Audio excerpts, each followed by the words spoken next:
Hi, I'm Garland Dalkey from the Iowa Beef Center. I'm a research scientist there, and today I have with me David Breeny, who is the superintendent of the ISU beef herd here at Iowa State University.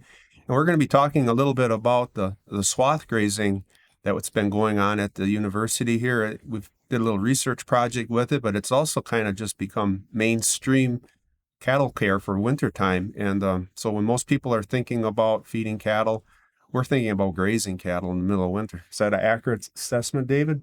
Yeah, the swath grazing really kind of changed how we feed those cows throughout the winter. And we'll go into that today in this presentation and talk about some of the benefits that our original goal was with this and some of the side benefits that we found through using this system at the university that we created.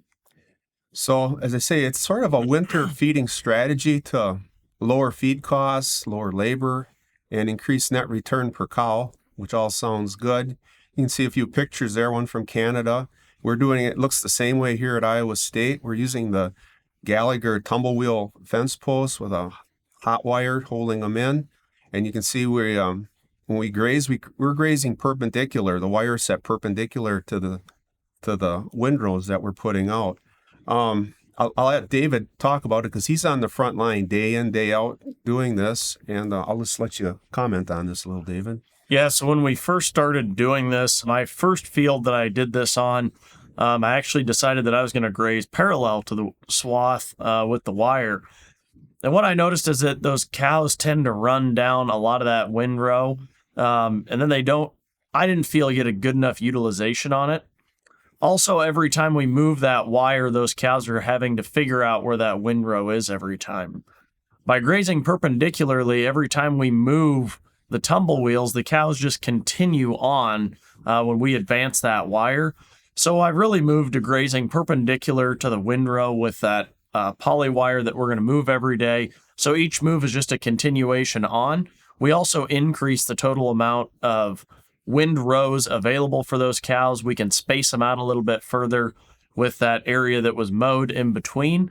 And I feel that we just get a little bit better utilization and manure distribution by doing it that way. So, David, how often do you roll that fence ahead? Is it every day, every week? So what is it? We like to do it every other day. And the reason for that is if we're going to supplement cows, I don't want to make an extra trip out to those cows that we would have normally not had to do. So if we're going to supplement those cows, we're going to go out and check those cows anyways. If we're going to move a wire, we're going to do it when we normally would have gone out and checked cows anyways. We check cows every day. There will be events if a holiday hits wrong or something like that, where we will do a 3-day move. And that's one of the nice luxuries about this system is that we just give the cows a little bit more feed. Up to about 4 days, I found is pretty effective and doesn't seem to mess with our utilization, or the cows don't seem to waste very bad up to about 4 days. Now, a couple of questions, David. Maybe the folks out in TV land are wondering, do you need to use those expensive tumble wheels or not? I think they're very handy. I think I would use them, but you've done it both ways. What do you think? Yeah, so on my own operation at home, I've not used tumble wheels. I've actually used a 3/8 fiber rod fence post, which has been around since rotational grazing really got popular in the early and late 80s. And I will actually use a cordless drill with a cheap spade bit, and I will just drill a 3/8 hole into the frozen ground and then drop that post in. Highly effective, takes a little bit more time. The tumble wheels for us have really been the ticket. It's really increased the amount of time, or decreased the amount of time, and increased our efficiency with moving that fence. Now, at the university, David, we got to pay people to move the fence. How long did it take you to pay for those tumble wheels? They're about, what, $85 a piece? $85 or so a piece back when we bought them. They paid for themselves easily within the first year. A couple of reasons. The fence companies would tell you that you need about double the amount that I use.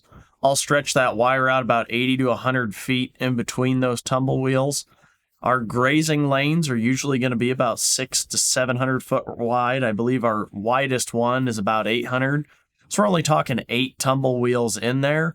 Not only do we have less posts to deal with out there, the efficiency on moving the fence is unreal. So it only takes us about a minute and a half. And here at the end, we've got a quick video that will show as we're wrapping things up of an actual fence move. So people out in TV land can kind of see what that looks like.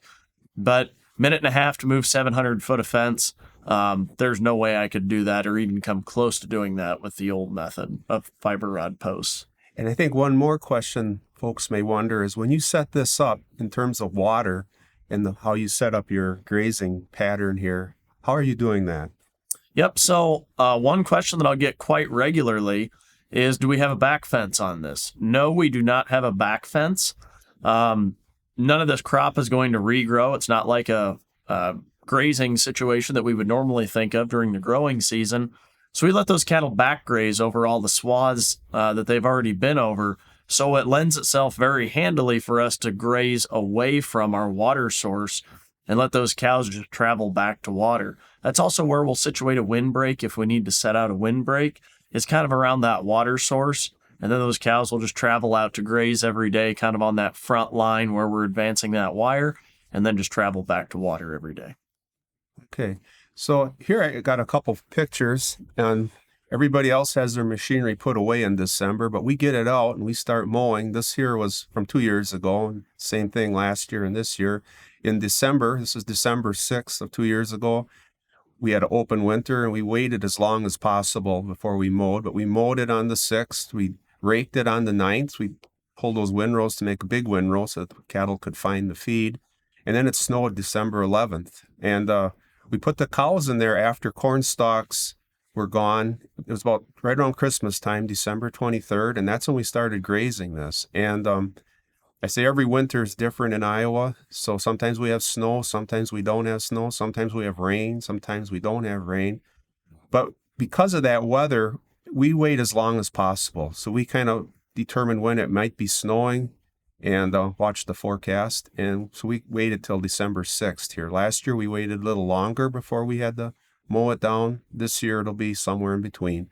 But anyway, that's kind of been our deal day in, day out, year in, year out. And we're trying to keep the stuff standing. I think we maintain our quality a little bit better because just like in the summertime, when a windrow gets rain on, nutrients leach out. So we're trying to keep those nutrients there as long as possible.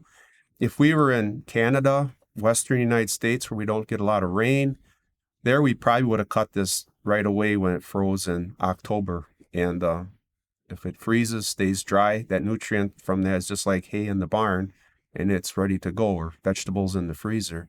But here where we get a lot of moisture, we're stalling that harvest until we're going to need it. This strategy that we're talking about here is really best suited for non-lactating beef cows in the second or third trimester pregnancy. We like beef cows because they're very aggressive eaters and they'll dig in under the snow and pull that feed out. In the second and third trimester of pregnancy, generally we don't have a baby calf nursing on the cow anymore, so that the nutrient requirements demanded of that forage are much less. And so if this stuff does get rained on a little bit or leaches some nutrients, we still have forage that's decent enough for these cows at this stage of their production. Late lactation cows, it could use it. Problem is the nutrient quality of that forage is declining, and so you kind of got to keep an eye on that. And with bred heifers, they may not need the nutrient requirements of late lactation, but they're usually less aggressive eaters. They probably could work out there, but I say they are less aggressive than the older cows. Yearlings are even less aggressive. Early lactation cows really need a lot more groceries than what we can provide in a swath grazing situation. So I wouldn't recommend it for those cows. And then finally, weaned calves, I would not recommend it either because they're a little timid yet to eat. They need pretty high nutrient requirements to get them up and growing and feeling well. And also they need to be a little more aggressive to dig in under snow and ice to find that feed. So weaned calves, probably not a good idea. I'm going to let David talk about the ISU system in terms of how he's set it up in the past. It's a little different than what has been going on in Canada, where they've done quite a bit of this. But I'll let David explain kind of what his system's been and any comments on any changes he may be making in the future. But sure, really, David. So the ISU system, kind of what I started with was early in the spring, I'm going to go in there with a cereal crop. I like to use oats. And then I'm going to follow that up with a warm season annual. And when I say that we're getting in there early with those oats, we're usually that guy in the neighborhood that is out there planting oats or no-till drilling oats when everybody else is just thinking about getting a drill out. We've done it as early as late February before, and we're going to no-till drill those oats in at about 2 bushel the acre. The nice part about this system is that historically we would be going into either crop ground, terminated pasture sod, or in our instance now, right where we swath grazed the year before. So we'll start off with a cool season cereal crop. Then we're going to go into those warm season annuals after we take that warm season crop off. We can go ahead and graze those oats. We've baled it before as a very high quality feed. We're going to go ahead and bale those oats pre-boot, and then we're going to take that as dry hay. By mowing it early pre-boot, we don't have near the tubular stem structure developed yet. It's more like a grass. Dries down very nice for just dry hay. Then we're going to no-till drill early June, that warm season annual in. If we have enough rain and we're getting regular moisture in that year, we will then go ahead and take a mid-season cutting of either our sorghum sedan or our pearl millet crop, and then we allow the rest of it to regrow, and then we'll swath graze that. If you're thinking about taking that mid-season cutting of those warm seasons, there's a couple of things that you need to think of. One, these crops need growth nodes to regrow from, so it's probably going to require a high stubble kit or a high shoe kit added to your mower. We're going to mow ours at about 8 to 10 inches of stubble height. It's pretty ugly when you make it for hay, and I'm really not after the high ton yield on that crop when we do it that way. Really, the whole goal of that mid-season cutting, it allows us to get another cutting of feed off that acre, but it sets the maturity back on the plant to align up a little bit better with where that average frost date is going to get it. Now, we've been using sorghum and millet in our system here for our summer annual. If you look at Canada and some of the stuff they've put out, a lot of those guys are using triticale. And I guess in Iowa, it gets a lot warmer, it gets a lot drier. Sometimes we can get wetter. Our weather is very unpredictable.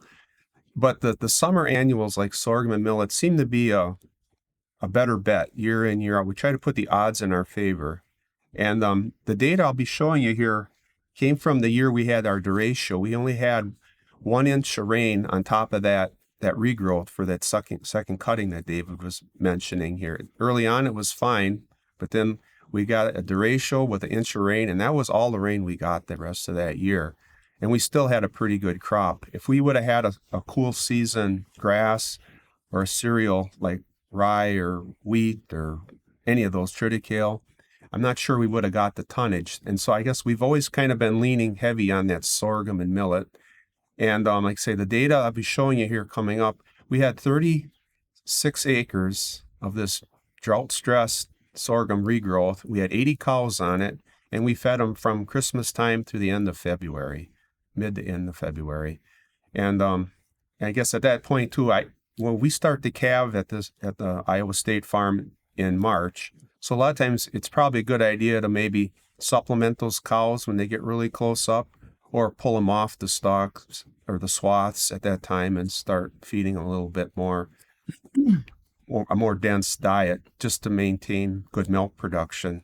I guess we've done it both ways now. I say this was the 4th year that we'll be doing it, and it may not matter that much after all. Theoretically, it's the thing to do, but by practical experience, last year we let the cows calve on the swaths, and the calves are pretty healthy and vigorous. They're as wild as deer, hard to catch, but I don't know, we didn't really have much trouble. I guess, David, I'll let you comment on that before we get into some of our other data.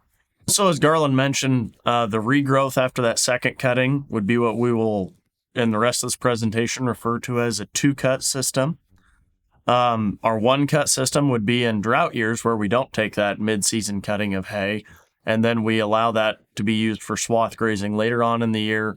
The first year, the data that we're going to show, if it is denoted by a 2-cut system, keep in mind that we were only swath grazing the regrowth that was available after we took that cutting of hay. But to speak to your comment, Garland, on the health of the calves, we will have a slide here that's going to talk about kind of the cow performance data on this system. And we really have not had an outlier year in cow performance based on 38 years of records that we have at the teaching farm. It's worked out really good. We'll bring the first 2 groups of cows up to calve. And that last group of cows, it really works out fairly well just to calve them directly on swaths because the weather's usually working with us very well at that point. As we're removing groups of cows from those swaths after March, it makes a really nice spot that we can use as a sacrifice paddock that normally we would have had to get out on a cool season grass pasture early for and maybe create some pugging and damage. So that was our introduction. Now we're getting into the heart of the data that we've collected through the past couple of years. Forage quality is the first thing we looked at. We're looking at the nutrient content of that forage that's out there in those swaths, the change of the nutrient content of those swaths over time while it's laying there being grazed, and then finally any forage contamination that may be occurring, primarily ash content from soil. This here is from the 2-cut system. This is from the year 2020, 2021. If you notice on our slide set, about mid-October is when we had our first killing frost, and we went out there and we sampled that forage that was standing out there, and you can see there was sorghum and millet. The dry matter is about 30% at that time. The crude protein is almost 20% in that sorghum. The TTDFD, which is total track NDF digestibility, is about 52.4, NEM 0.6, the NFC 18, which is non-fiber carbohydrates, so that would be your sugars and starches, and then the ash content, about 11%. It's fairly decent stuff. I mean, if you have good quality hay, that would match up pretty well with that in many cases. Now that field, we left it stand till I said about December 9th. We cut it on the 6th. I went out there on the 9th and sampled. And you can see that quality did decline a little bit with that sorghum. The protein's about half of what it was. The fiber digestibility is still pretty high. And then you can see the NEM dropped a little bit, quite a bit. And the NFC is still pretty decent as well. Little ash content getting in there. And then again in January, we sampled it again. And by then we had that sorghum all consumed. The cows had gone through the sorghum by then. And then they were into the millet. Now the millet, you can see that the quality in that does not drop as fast as sorghum. And I think you'll notice that with other species as well, that they're all a little bit different in terms of how well they can retain their quality. We did have some rain on this. It snowed, then it thawed out, then it rained again. So, I mean, this stuff did leach a little bit by the time the cows were able to consume it in January. But you'll notice, though, that the millet protein there doesn't drop as much. It goes from 14.1 to 12.9. It's not as high initially, but it does hold up better. The quality in terms of the energy is similar in terms of holding up better than the sorghum. And you'll notice also the NFC, or non-fiber carbohydrate, that's holding up pretty well as well. This millet we were able to graze into February, so there's every month I was taking samples there. You'll see that kind of holds up, but it does start to slip a little bit. You do start to use some of the non-fiber carbohydrates start to disappear from leaching. And then finally in March, after the cows were all done, I went out there and I raked up the scraps that were left behind. And you'll notice that the quality of that is pretty much like wood. There's just no that digestibility there at all. And what the cows left behind is just as well they would have left it, because there's really no digestible fiber left in it. The non-fiber carbohydrate was gone completely. And so it does get pretty coarse. And they say the cows pick out the good stuff. If there's stuff that's really not good for them in terms of digestibility, they leave it. And that's kind of what you can see there. You can see the ash content goes way up. And a lot of that's from the rain we had that year. We had a lot of rain, and so it did get some contamination from mud.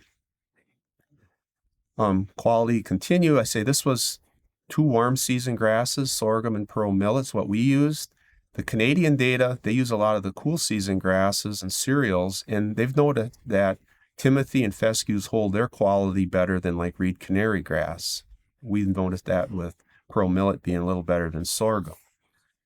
Legumes could be part of this system as well. However, alfalfa, clover, they tend to drop their leaves when it gets frozen and you start raking it together. So the quality may not be quite as well, but it's not to say that you can't do it with legumes.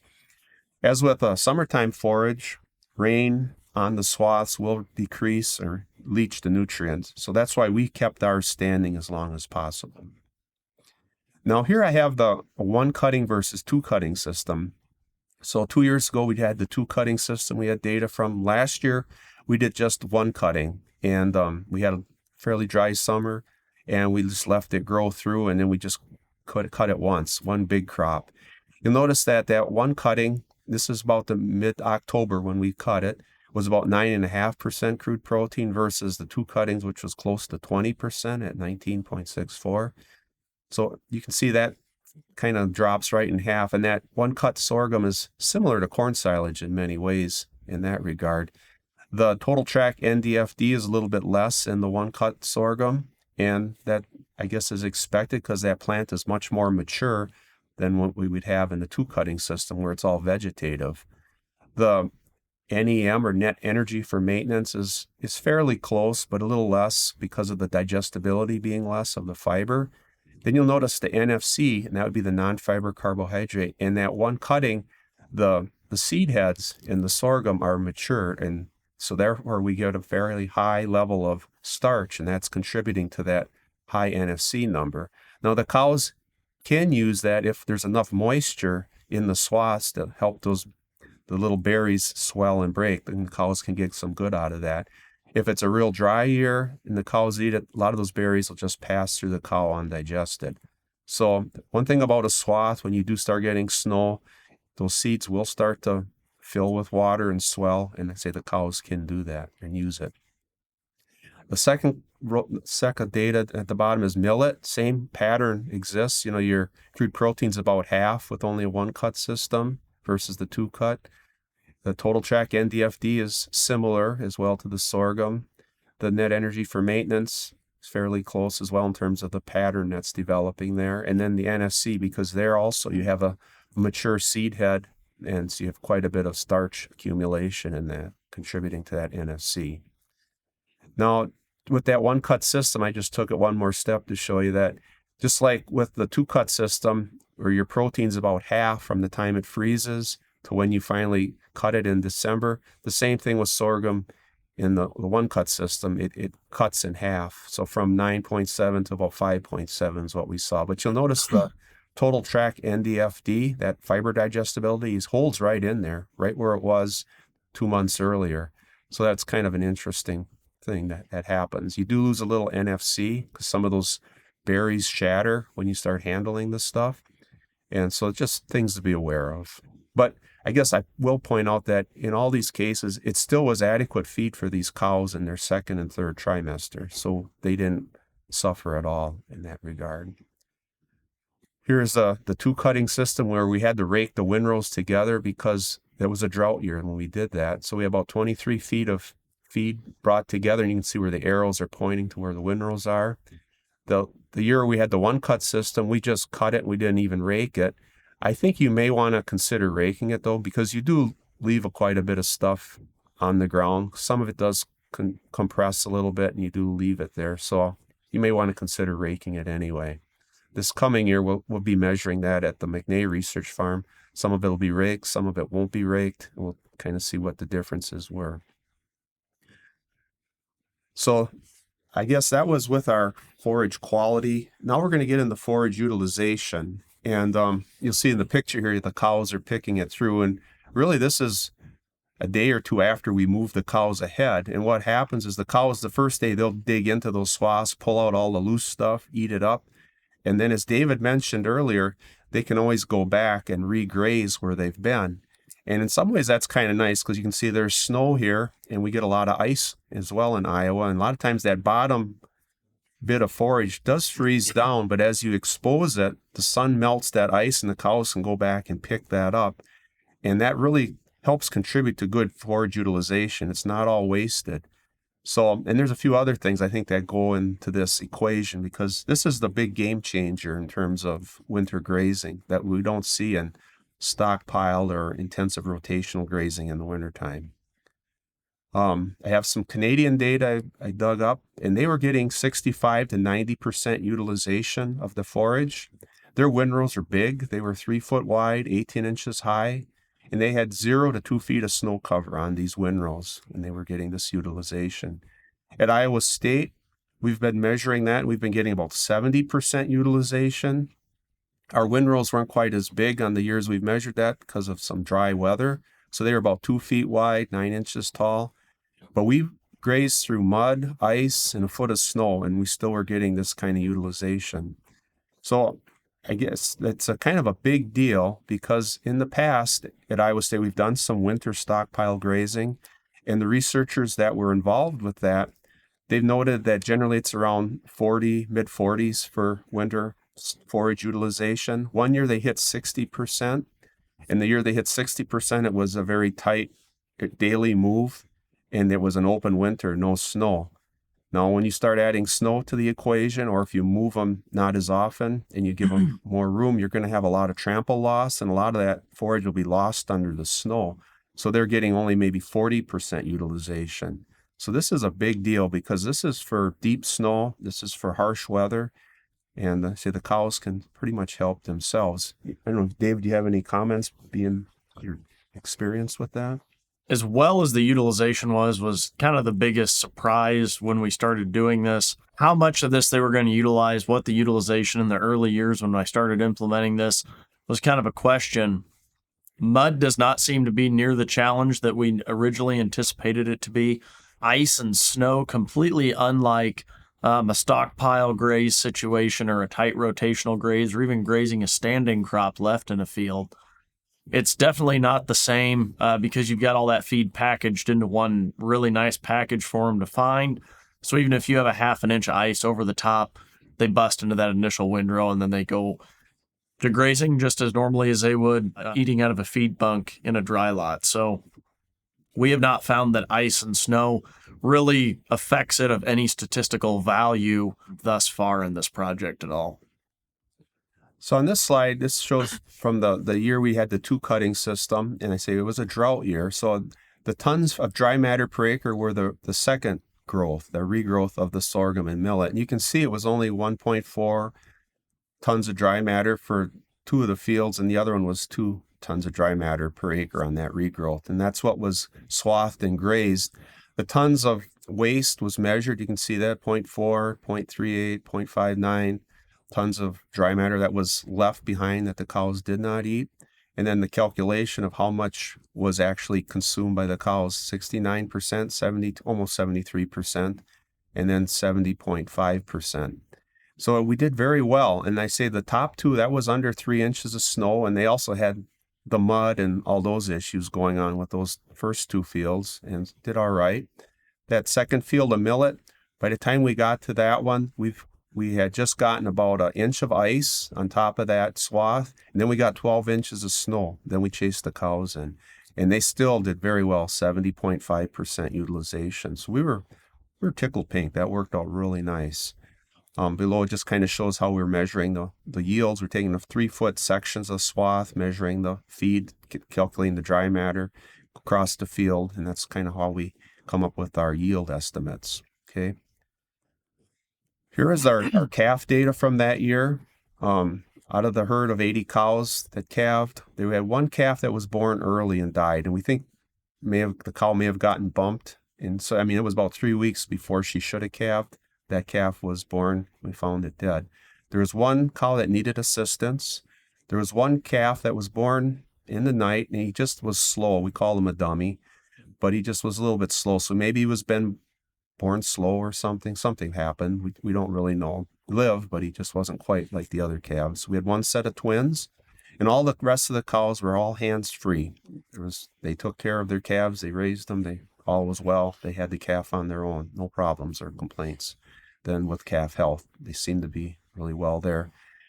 That following year, those cows were rebred. We had about 95% pregnancy rate. So we didn't lose anything through the winter on doing this to these cows. And so I say, as David mentioned earlier, this is right in line with data that they've had in the past for how many years, David? 38 years. 38 years of data. Nothing changed there. So there's a few big benefits, and one of them I think was better forage utilization, way better than stockpiled pasture, especially for winter time with snow cover. Another advantage that I thought was pretty good, nice advantage, was that those cows stay much cleaner than if they were in a feed yard and bunk fed. And I think that contributes to better calf health later on. So when those calves are born and need to nurse, their first mouthful is milk rather than a dirty hair full of manure or something. So I think that helps keep your calf scours to a minimum. Manure handling is eliminated by this system, and you swath the cows where you want to haul your manure next year. That's pretty much the name of the game, because they'll spread it out real nice for you. Minimal harvest labor or weather issues to contend with, and that can be a big deal, because a lot of times when we want to make hay, we don't have the time or the weather, and so that's a big issue. Plus, there's a lot of other jobs that may need to be done, especially if you got a regular farming operation with corn and beans, or if you have an outside job where you have to go to town and work all day. It's hard to make hay when you're at work somewhere else. This works nicely into a crop rotation. As you can see here, we're doing this on tabletop flat Iowa dirt. And this is ground that probably could go 250 bushel corn without much effort. And I say it works right into that rotation, and you can go back into it and plant no-till corn into it next spring. Plus, you're getting good utilization of this land, so it's not like it's an off year. The cost of doing this is similar or better than baled forage, and that's measuring, how much forage you may have to replace. Let's say you get 85% utilization of the forage by baling it and feeding it, and here we got 70 that we measured for sure. Even making up that difference in hay, this still worked out real well for David. And I'll let you comment on this, David, because you're the guy that pays the bills here. Yeah, when I actually sit down and look at the hard numbers in this system, there's a couple of things that we need to keep into account. As Garland had mentioned, this used to be crop ground. As you can see in these photos, there's actually corn stalks in the back. If you drive by the farm today, those corn stalks are no longer there. This would be a half mile of nothing but annual swath graze crops. We assess that ground to $280 cash rent for us to use it for the cattle operation. So it's not like we're not figuring in ground. I'm sure everybody watching this is thinking, that's great, the ground's paid for. We make the cattle operation essentially rent that land back from itself when we do things like this. So that's where taking 2 or even 3 crops in a year off this ground starts to become really advantageous for us. When I break this down on a cost per head per day to feed cows, we can easily get this below $1 quite regularly. My most expensive year was $1.11 a head day to feed those cows with no manure hauling. When I look at that versus if we would bale the forage or put together a least cost ration with a TMR wagon and deliver it to cows, we are sometimes even a fifth of what that would cost by doing the swath grazing. So from a labor standpoint, machinery, equipment, overhead, capital investment standpoint, this is a no-brainer for our operation. And it also gives us a lot of time in the winter. We're not spending 3/4 of a day doing nothing but just hauling P&K essentially around the farm trying to keep cows fed. We actually have some time to sit down, plan, and run an operation again. And I guess one more thing I'm going to bring up here is for all you guys that put in corn and beans and other crops. This is a big deal for myself. I'm originally from Wisconsin, where we do a lot of potatoes and snap beans and field peas. There's really no dead spots in these fields when we're done. Those cows, when they're done cleaning it up, and we'll get into a slide later, it's a clean field. It's not pucked full with a lot of hoof prints, because we're moving those cows daily, or every other day in this case. And so you can literally no-till into this in the spring as soon as the ground is warm enough. And so that's really kind of a nice thing. I say it works really nice into that crop rotation. So just something to be aware of. It's not that you got to plow something over, plant something for 5 years, and then take it out of production. It's a 1-year thing. So if you do have a issue with weeds that you want to just smother them out, this will do it, because sorghum and millet are very thick crops, and we plant it heavy. So you can smother out a weed problem. If you do have a situation where there's like a rootworm situation. I guess this is a nice breakup for that as well, because I say the sorghum and millet, they aren't affected by that. And I say that does kind of break the cycle for some of these diseases and insects. So just something to be aware of there. There are some big challenges. These are some challenges right up front, just to be aware of it. You probably know anyway by common sense. One is you need fields that are machine accessible. So your steep hillsides where you can't get on unless you're a billy goat, it's not for that, but that's fine. You can do whatever you can rotationally graze that like you always have. You do need some sort of a fence around these just to pull the cows in, and you do need maybe a water source. The water may not be such a big deal when you have snow, and we'll be looking at that this coming winter. But as far as the fences go, David, what do you have to comment on that? As far as the fences go, obviously, if you're grazing next to a road, you still need to have a legal fence and do your due diligence. But the wire and the infrastructure in the middle of the winter, these cows are not challenging these fences because we've provided them with essentially the best feed around in the county. There's really not a lot of incentive to go searching around for feed. It's not like they've got lush green brome grass right across the fence in a road ditch or something. So these cows really don't test this fence. Very minimal for fencing. We use all electric fence. You need to have a good fencer on it, and you need to have a good ground, is usually our biggest challenges in the winter. Along with that, you also need to make sure that you have adequate power in that fence. My rule of thumb is that if we were wanting a 3 kilovolt fence in the summer, if we're out on swaths, we need to have that about a 6. So I usually just double the voltage for the winter, which is very easily achievable because there's hardly no weed load on a fence this time of year.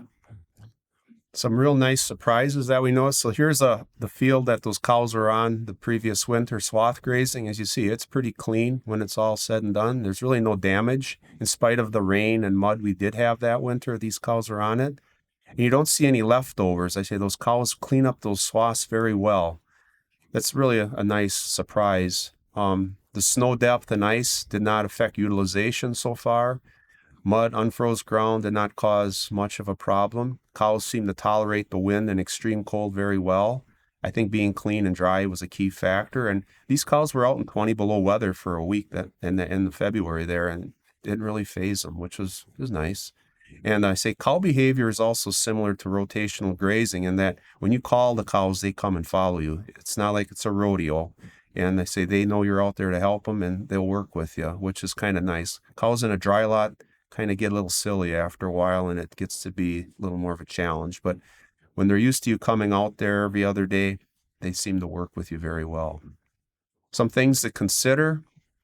With the one-cut system, you can expect some reseeding to occur from the sorghum and millet heads, shattering some seeds off. So I guess if you're looking to just maybe 1 year of doing this and then moving on as part of a rotation, you may want to consider a 2-cut system or get plant genetics where the seed isn't going to be mature in the fall that could dry and reseed itself, because otherwise you'll have to contend with that, because they say it will reseed itself when it shatters. With the 1-cut system, you can expect a lot of wildlife moving in. Pheasants like the sorghum seeds very well, and in the year that we went with the 1-cut system, we had a lot of pheasants out there, a lot of coyotes and a lot of rabbits and a lot of eagles cleaning up the mess after the mower chased them out. So just something to be aware of. But I say it can work nice if you do have a little bit of hunting that you want to do, or want to open up your farm to kind of some hunting as well as cows. You can hunt it till it's done and then whack it down and feed it to the cows. Works very well. Cutting height, as David mentioned early, needs to be considered, though, if you do want regrowth and you want a second cutting. So just be aware of all that. And finally, you can use the warm season annual to smother out weeds in some situations, and it can work quite well. And the other thing is more windrows means more leftovers, so I would consider raking. So here is a situation. This is the spring results when the windrows were raked together. You really can't see any residue left behind, and so that's all good. Here's the year where we didn't rake the windrows, and you can see the little stripes, which is the residue left behind. You can also see how the cows spread manure for us already, so we got that job done. But as I mentioned, that raking it cleans up between the windrows a little bit, and I say you have less windrows there to freeze down, because in the spring, if it's froze down and you move the cows out before it unthaws, you do leave those stripes behind. There's really not much feed there, but you can see it from the road. And by the mid-April, it was all gone anyway, but it is there. And I say you can get a little better utilization if you do rake it. Some other things to consider, if you're anticipating deeper snow or you're just not sure, make a bigger windrow. The cows can find the big ones easy. If you have low yield like we had in the drought year, make a bigger windrow. Rake those windrows together so the cows can find it, get better utilization. In a warmer and wetter climate as we have here in central Iowa compared to western Canada or even the western United States, I guess we would recommend waiting as long as possible for swathing that feed down, just to keep the leach loss to a minimum. It's probably best to swath graze perennials like your hay fields, your alfalfa, for instance, when the ground is froze and snow is deep, so you protect the crowns. Where our summer annuals, that doesn't matter, so we don't worry too much about that. And the last month of gestation, you may need to supplement the cows a little bit. Now, with David's herd, he has an Angus and a Simmental herd, and I think David has a few comments too on genetics and what works well here. I mean, even though we use it on all of them, you have a few thoughts. Yeah, so early on, we noticed that primarily our Angus cattle and our more heavily Angus-influenced Simmental Angus cross cattle tend to do a little bit better on this. We are looking into that a little bit more. But I think also having a set of cows that is the right type of genetic fit for this system also makes them more efficient out there with the use of the swaths. Currently for us, that is primarily our Angus herd. Some of our bigger, more continental type and kind Simmental cattle do seem to struggle to hold condition out there nearly as well. So that's one thing that you may want to look at supplementing those cows. So I work with Garland here, and we feed test every field before we swath graze it just to make sure. But you also have to keep in mind that when we're feed testing that, we're looking at the herd as an average. So you are going to have some outliers on each side of that.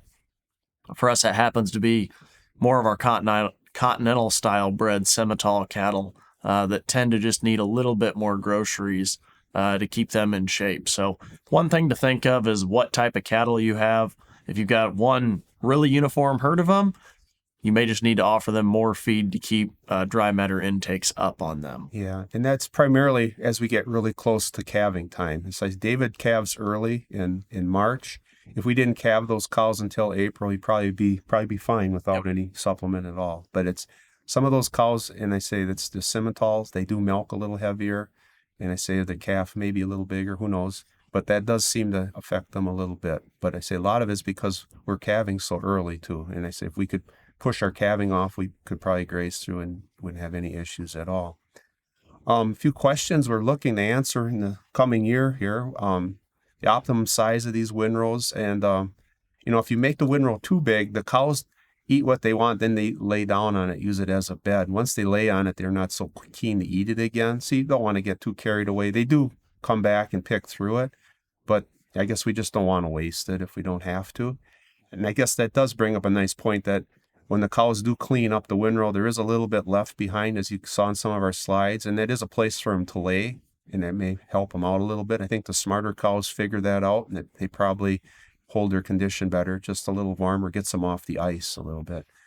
Water needs for these cows may be an issue. I guess David can comment on this a little bit.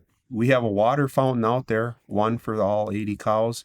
It tends to freeze up when we have snow on the ground. Is that accurate, David? Yeah, when we first started doing this, we started having problems with the frost-free water out here, where we swath graze is adjacent to a frost-free water that had historically been used in a dry lot scenario. We started having issues with it freezing up, and then I kind of noticed one day after it had snowed, I'm out there working on a frozen water, and there's not a single cow track coming up to this water. So, and we've noticed that fairly regularly, that those cows don't seem to be up in those watering areas nearly as much as they used to be when we would historically dry lot feed those cows. So our kind of theory for looking into this is to see if those cows in snow cover are not consuming as much water as they once may have been. just to the high amount of water that they may be ingesting. We don't know. It's something we're looking at, but our water's freezing up due to lack of warm water exchange coming up out of the ground is one thing that has kind of sparked us to take a look at this. Yep, because I say if they don't need it, it's really kind of handy then to move these cows to other fields that could use manure. I say it would be nice if you didn't have to worry about water in the wintertime.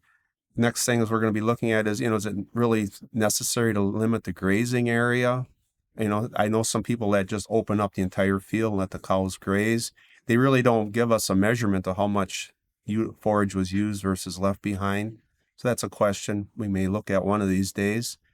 The cool season forages versus warm seasons in terms of maintaining quality. Well, we noted that sorghum does not hold its quality as well as millet. That's why sorghum's good feed, but I would graze that first and then use your millet later because I say that holds on the quality a lot better.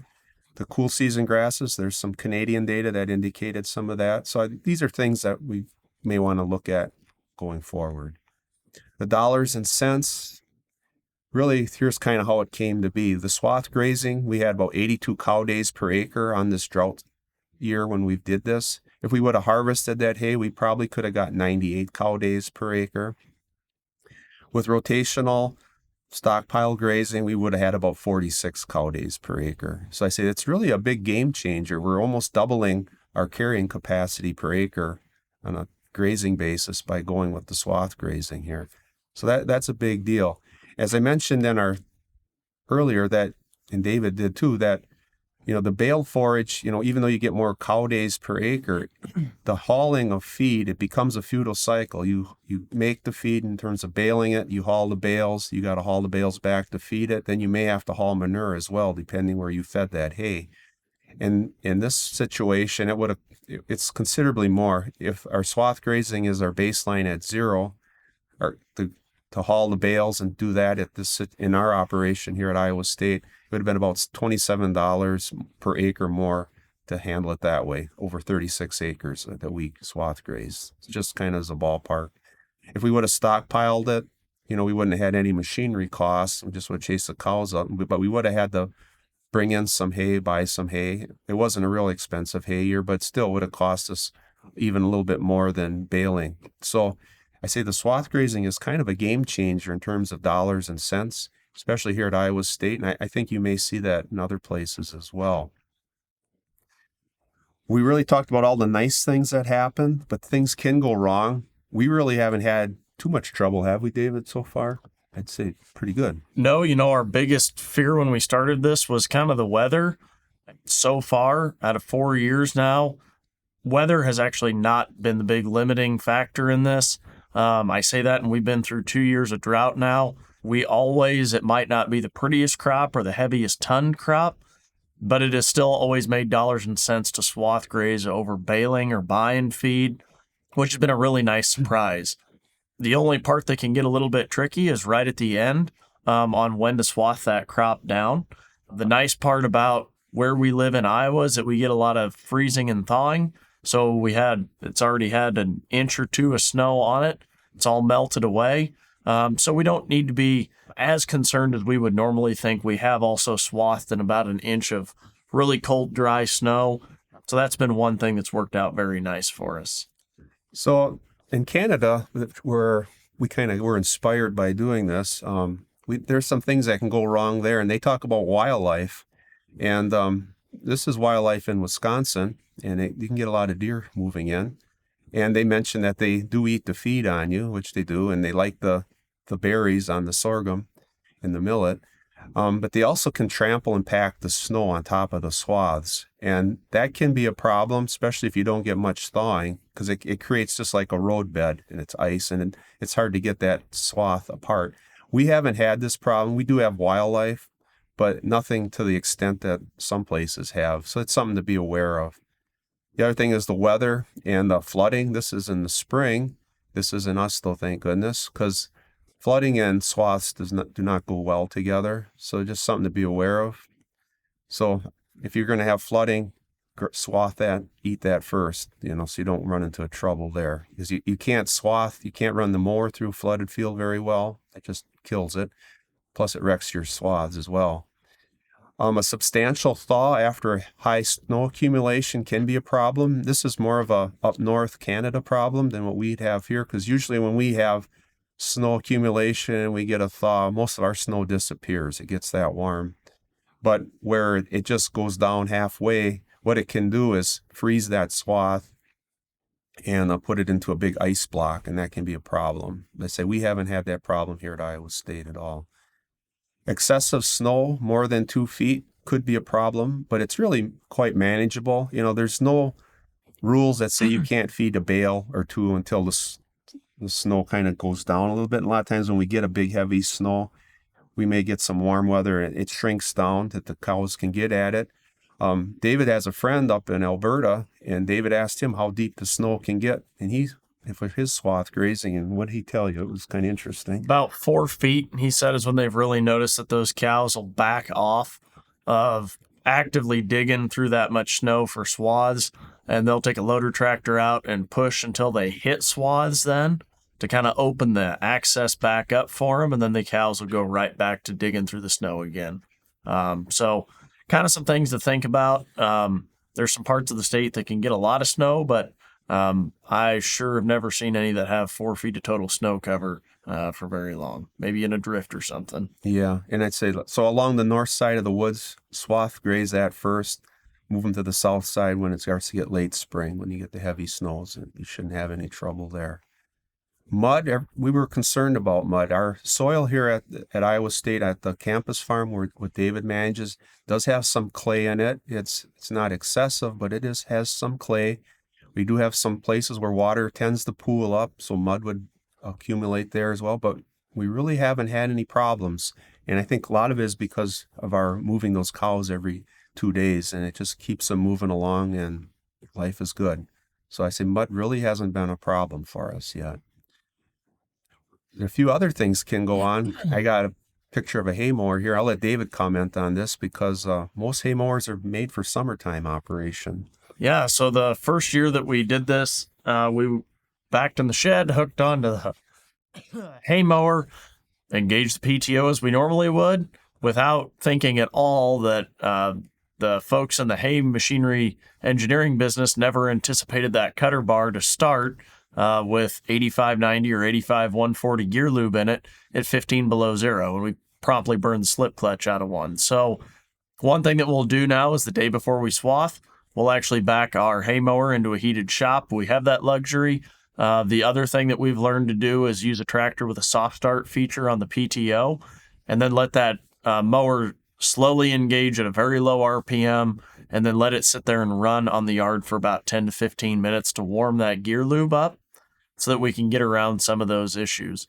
One of the other issues that we've learned that we can run into in these cold temperatures when you're running a hay mower, when you're swathing, is that your cutter bar is now warm, and now you have a frozen ground that you're going to be swathing over, or even if there's snow, which can start to contribute to a lot of mud and ice buildup under the cutter bar just from the temperature differentiation there. So we will actually decrease or increase the amount of flotation on our cutter heads and give them a lighter cutter head so that it bounces a little bit easier across the ground, and we don't seem to get as much ground contact, lending itself to mud and ice buildup under the cutter bar. So it's just something to be aware of, and I don't know, it's not too bad otherwise. As long as you're on top of that, I think you can manage this. David also mentioned the fencers and electric fences. The grounding is a little bit of an issue in the wintertime. Yep. And so you don't want to take any shortcuts in terms of getting the grounding right on those fencers, and using one that's got a pretty good kick, because it's going to be a little less in the wintertime because of that. So with that, I guess what we're going to do is we're going to turn you over to some video, and shows us just moving the cows in the wintertime. And it looks like a long time, but it only takes a minute and a half to walk across that field. And those cows, there were 90 cows in that bunch, and they were fed for 2 days and a minute and a half. It works out pretty good. Yep. And that's been, like I say, it's been kind of a game changer here for us at Iowa State, in terms of making us, I don't know, competitive. Plus, it also makes taking care of cattle a lot more enjoyable, because you don't have all the problems that happen with wintertime machinery operation. And that's a big deal, isn't it, David? Yeah, we've really tried to lean our operation up and really focus in on our efficiencies. Swath grazing is one of the things that's really allowed that to happen through the use of these cool season annuals for those oats. And then the warm season annuals, we don't have to worry about herbicide getting in the way of what we're going to do the next year as far as a cropping plan. On the swath grazing, we don't have to worry about making sure we have all these tractors plugged in. And if we have a tractor going down, completely wrecking the day of feeding, and then you're here at 2 a.m. still trying to get cattle fed. It's really kind of a no drama deal anymore, to the point where we just move a wire. That video you can see, it took her about 1.5 minutes to move. I believe that's about 600 foot of wire that she moved.